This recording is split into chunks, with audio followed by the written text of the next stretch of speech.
शहर की सड़कों पर धूल और शोर के बीच सायरा अपनी स्कूटी पर रोज ऑफिस से घर लौटती थी।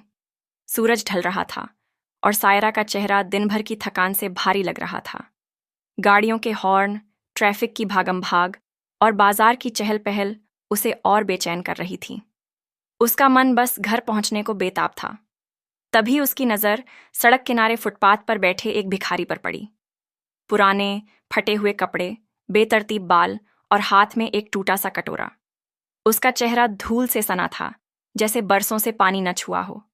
सायरा की स्कूटी अनायास ही धीमी हो गई। वह कई दिनों से उस रास्ते से गुजर रही थी और उसे रोज उसी जगह बैठा देखती थी। आज न जाने क्यों उसका दिल पसीज गया। उसने स्कूटी रोकी, पर्स से एक सिक्का निकाला और कटोरे में डालते हुए कहा, अभी चेंज नहीं है, ये रख लो। भिखारी ने चुपचाप उसकी ओर देखा और हल्की सी मुस्कान दी, लेकिन उसकी आंखें कुछ और कह रही थीं, जैसे कोई गहरी बात छिपी हो। सायरा को उसकी नजरें अजीब सी लगीं। वह जल्दी से स्कूटी स्टार्ट कर घर की ओर बढ़ गई, मगर रास्ते भर उसकी आंखें उसे परेशान करती रहीं। अगले दिन वही हुआ। ऑफिस से लौटते वक्त जैसे ही वह मोहल्ले के मोड़ पर पहुंची, भिखारी उठकर उसके पास आ गया। इस बार उसने मुस्कुराते हुए हाथ बढ़ाया। सायरा ने जेब से कुछ सिक्के निकाले और उसे थमा दिए, लेकिन मन में सवाल उठा, ये मुझे ऐसे क्यों देखता है?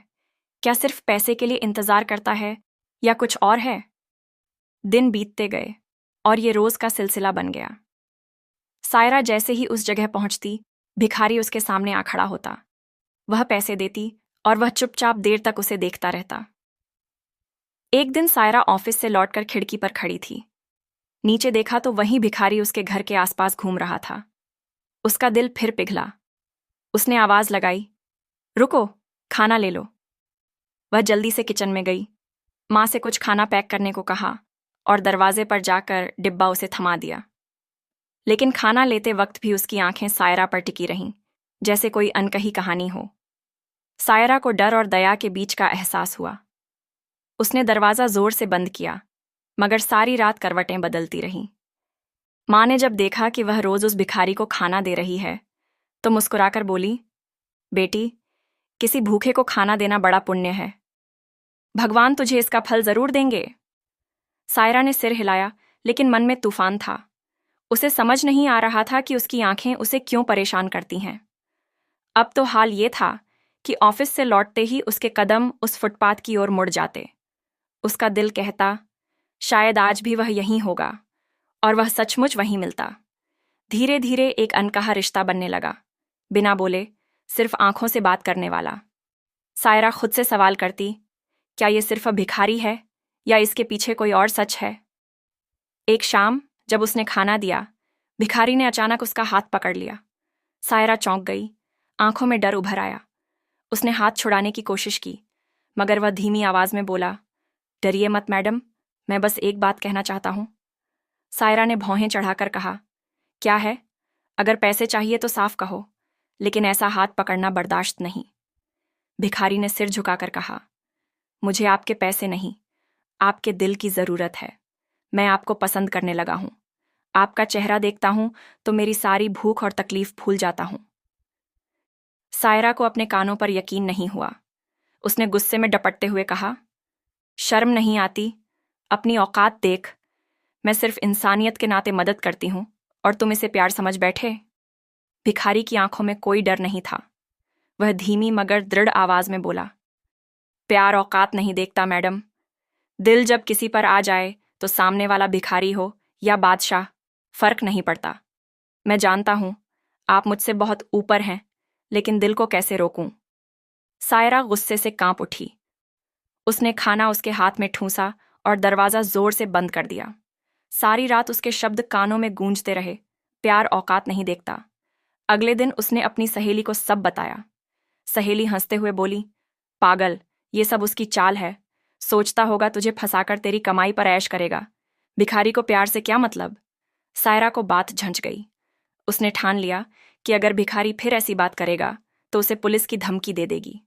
अगले दिन जब उसने फिर वही बात दोहराई, सायरा ने सख्ती से कहा, सुन, मैं सिर्फ भूख मिटाने के लिए खाना देती हूं। दोबारा ऐसी बकवास की तो मोहल्ले में शोर मचा दूंगी और पुलिस बुलाऊंगी।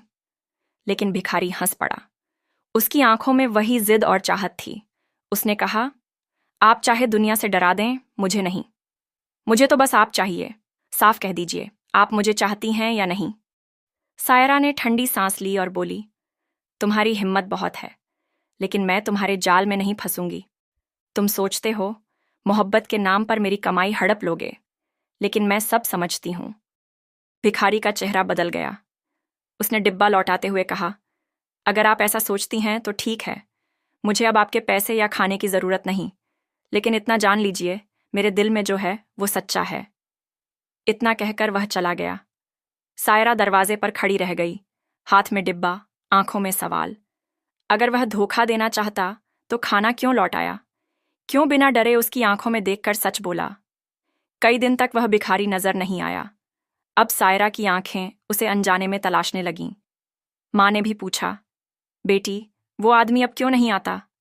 सायरा ने टालते हुए कहा, पता नहीं माँ, शायद कहीं और चला गया। लेकिन दिल में उसकी कमी खल रही थी। उसकी आंखें, जो रोज उसका इंतजार करती थीं, अब गायब थीं।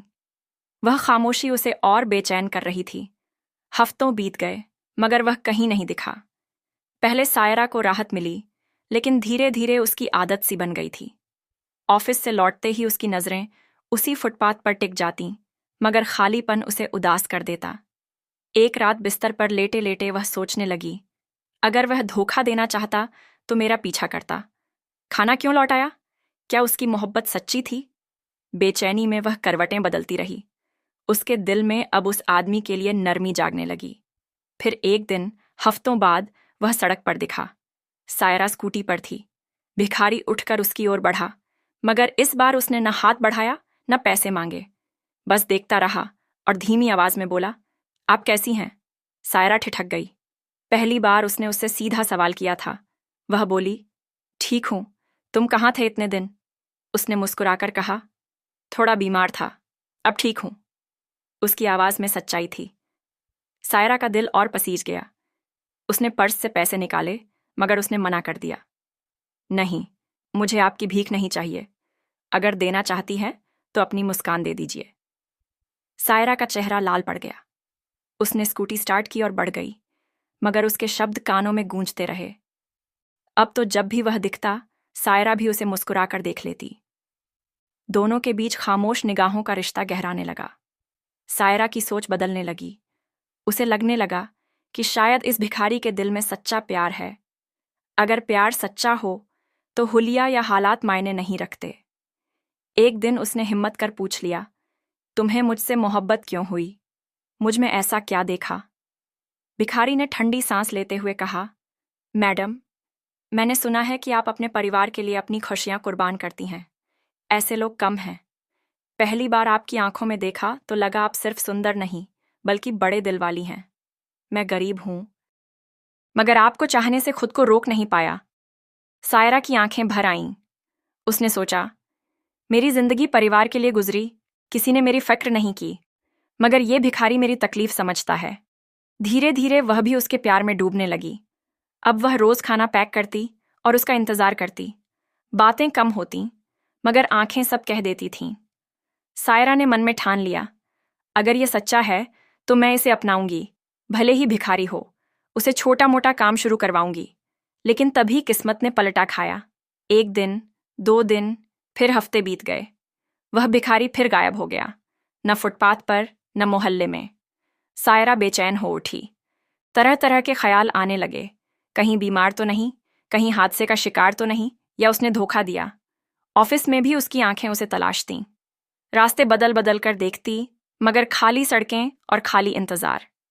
महीने गुजर गए, मगर उसकी याद दिल से न गई। उसकी मुस्कान, उसकी सच्चाई, आपकी मुस्कान चाहिए, सब दिल में बस गया था। सायरा के दिल में उम्मीद बाकी थी कि शायद वह लौटे, लेकिन कोई खबर ना आई। इसी बीच घर की जिम्मेदारियां बढ़ गईं। छोटी बहन की पढ़ाई पूरी हुई, उसे नौकरी मिल गई। माँ की चिंता अब सायरा की शादी थी। एक दिन माँ ने साफ कहा, बेटी, अब तुमने बहुत कुर्बानियां दी, अब अपना घर बसा। सायरा ने सिर झुका लिया। उसका दिल उस गुमनाम भिखारी से जुड़ा था, मगर माँ के सामने कुछ न बोली। वह जानती थी कि माँ उसकी कुर्बानियां समझती हैं, मगर उनका भी हक है कि बेटी को खुश देखें। माँ ने रिश्ता ढूंढना शुरू किया। एक रविवार को लड़के वाले आने वाले थे। माँ ने कहा, अच्छे से तैयार हो जा। सायरा का दिल टूट रहा था। उसे लगा वह माँ को बता दे कि वह किसी को चाहती है, मगर वह गायब था। क्या उसका इंतजार करना ठीक है? रविवार आया। लड़के वाले घर आए। माँ ने अच्छे कपड़े पहनने को कहा, मगर सायरा ने साधारण सलवार सूट पहना। बिना मेकअप वह चुपचाप बैठक में बैठ गई। लड़के की माँ सवाल पूछ रही थी, पढ़ाई, नौकरी, खाना बनाना। सायरा हाना में जवाब देती रही। मन कहीं और था। आंखों में नमी थी, मगर उसने आंसू रोके। तभी दरवाजा जोर से खुला। सबकी नजरें वहां मुड़ीं। वहां खड़ा था एक नौजवान, साफ सुथरे कपड़ों में, आंखों में बेचैनी। उसने पुकारा, सायरा। सायरा चौंक कर उठी। आवाज जानी पहचानी थी। उसने गौर से देखा और होश उड़ गए। अर्जुन, उसके होठों से निकला। कमरे में सन्नाटा छा गया। लड़के की माँ गुस्से में बोली, ये कौन है? इसका कोई आशिक है? माँ घबराकर बोली, नहीं, हम इसे नहीं जानते। मगर वह युवक आगे बढ़ा और बोला, मेरा नाम अर्जुन है। मैं सायरा से मोहब्बत करता हूं। इसे किसी और का होते नहीं देख सकता। घर में खलबली मच गई। लड़के वाले नाराज होकर चले गए। माँ शर्म से पानी पानी हो गई। भाई ने गुस्से में अर्जुन का कॉलर पकड़ा। कौन हो तुम? मेरी बहन का नाम लेकर तमाशा क्यों कर रहे हो? अर्जुन ने उसका हाथ हटाया और बोला, मैं कोई गुंडा नहीं, इज्जत से बात करना चाहता हूं। मैं सायरा से मोहब्बत करता हूं। सायरा की आंखें नम थीं। महीनों बाद वह सामने था, जिसे उसने भिखारी समझा था, मगर आज वह बदला हुआ था। साफ कपड़े, आत्मविश्वास और आंखों में वही चाहत। सायरा ने कांपती आवाज में कहा, तुम? अर्जुन, मगर तुम तो भिखारी थे। ये सब कैसे? अर्जुन ने गहरी सांस ली और बोला, नहीं सायरा, मैं भिखारी नहीं। मैं एक पुलिस ऑफिसर हूं। भिखारी का भेष सिर्फ एक मिशन के लिए था। कमरे में सन्नाटा छा गया। सायरा की आंखों से आंसू बह निकले। उसने कांपते होठों से कहा, पुलिस ऑफिसर? मगर इतने महीने तुम कहाँ थे? मुझे अकेला क्यों छोड़ा? अर्जुन ने धीरे से कहा, सायरा, सच बताने का वक्त आ गया। मैं एक अंडरकवर पुलिस ऑफिसर हूं। शहर में एक गैंग बच्चों की चोरी करती थी। मुझे उन्हें पकड़ने का जिम्मा मिला था।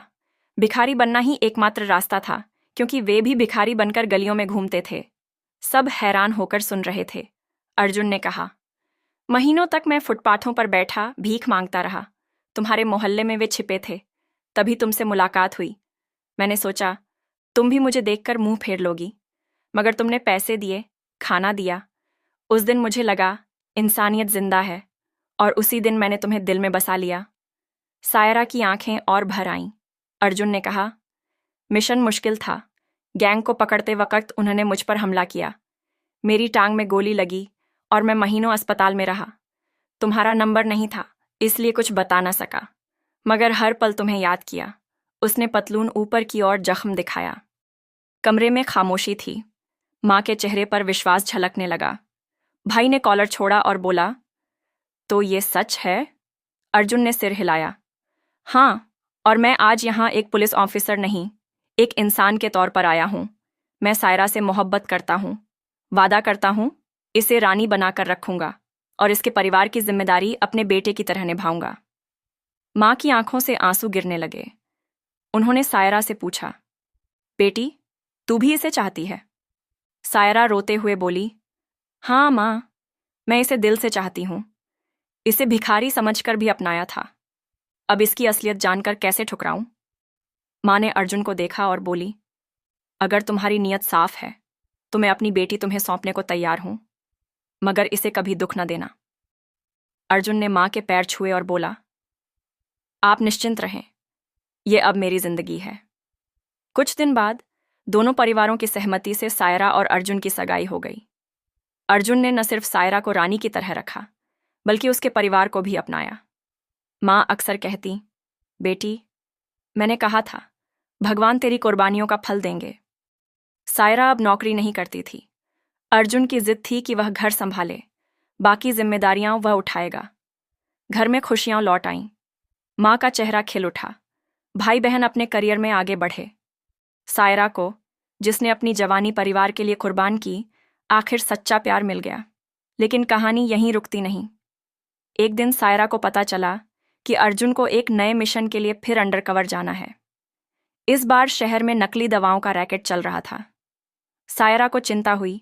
उसने अर्जुन से कहा, तुम फिर गायब हो जाओगे, मुझे अकेला छोड़ दोगे? अर्जुन ने उसका हाथ पकड़ा और बोला, सायरा, ये मेरा फर्ज है, मगर इस बार मैं तुम्हें अंधेरे में नहीं रखूंगा। मैं हर हाल में तुम्हें खबर दूंगा। सायरा ने सिर हिलाया, मगर मन में डर था। अर्जुन ने उसे गले लगाया और कहा, तुमने मुझ पर भरोसा किया जब मैं भिखारी था, अब भी करो। कुछ हफ्तों बाद अर्जुन एक नए भेष में शहर की गलियों में उतर गया। इस बार वह एक फेरी वाला बना, छोटी मोटी चीजें बेचता हुआ। सायरा को उसने एक गुप्त नंबर दिया, जिससे वह कभी कभी बात कर लेता, मगर हर बार बात छोटी होती, क्योंकि मिशन खतरनाक था। सायरा रोज रात को उस नंबर पर मैसेज करती, सुरक्षित रहना, और अर्जुन जवाब देता, तुम्हारी मुस्कान मेरी ताकत है। महीने बीतने लगे। सायरा का इंतजार बढ़ता गया। एक रात देर तक अर्जुन का कोई जवाब नहीं आया। सायरा की बेचैनी बढ़ गई। उसने माँ से कहा, माँ, मुझे डर लग रहा है, कहीं अर्जुन को कुछ हो गया तो? माँ ने उसे गले लगाया और बोली, बेटी, जिसने इतना बड़ा मिशन निभाया वह मजबूत है, भरोसा रख। अगले दिन सुबह सायरा को एक अनजान नंबर से कॉल आई। उधर से अर्जुन की आवाज थी, सायरा, मैं ठीक हूं, मिशन पूरा हुआ, गैंग पकड़ी गई, आज रात घर आ रहा हूं। सायरा की आंखें खुशी से भर आईं। उस रात जब अर्जुन घर लौटा, सायरा ने उसे गले लगाया। अर्जुन ने कहा, अब मैं कुछ समय के लिए छुट्टी लूंगा, सिर्फ तुम्हारे और परिवार के लिए वक्त दूंगा। सायरा की मुस्कान लौट आई। दोनों ने मिलकर एक छोटा सा बगीचा घर के पीछे बनाया, जहां वे शाम को साथ बैठते, बातें करते। सायरा को अब यकीन हो गया था कि प्यार सचमुच औकात नहीं देखता। अर्जुन का प्यार, उसकी हिम्मत और उसकी सच्चाई ने सायरा की जिंदगी को नया रंग दिया। लेकिन क्या ये खुशी हमेशा रहेगी, या किस्मत फिर कोई नया इम्तिहान लेगी?